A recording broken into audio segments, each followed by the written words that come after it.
Wah, kenapa pintu mamal ini ada simbol pelik? Itu simbol radioaktif.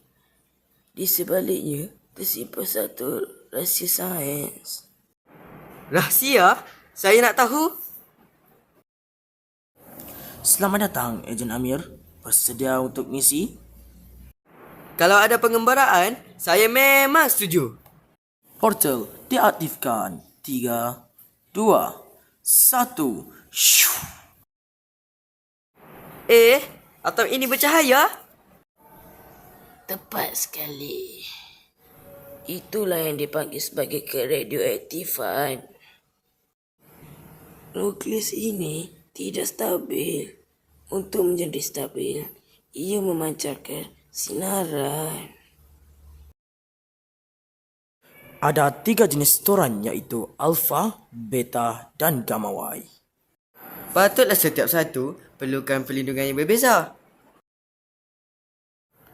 Hospital menggunakannya untuk merawat kanser. Selain itu, hospital juga menggunakannya untuk menoration. Seterusnya, keradioaktifan membantu manusia dengan pertanian dapat menghasilkan tanaman yang lebih baik.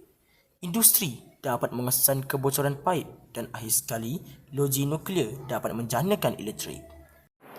Hebat. Rupanya banyak manfaat. Amaran kebocoran radioaktif. Apa akan berlaku jika terdedah? Sinaran berlebihan boleh merosakkan sel badan dan meningkatkan risiko kanser. Ingat 3 langkah emas ini. Yang pertama, kurangkan masa pendedahan, jauhkan diri daripada sumber dan akhir sekali gunakan perisai pelumbung. Saya akan ingat sampai bila-bila. Rencana ejen keradioaktifan berjaya dibuka. Tahniah Ejen Amir, kamu telah berjaya menamatkan misi.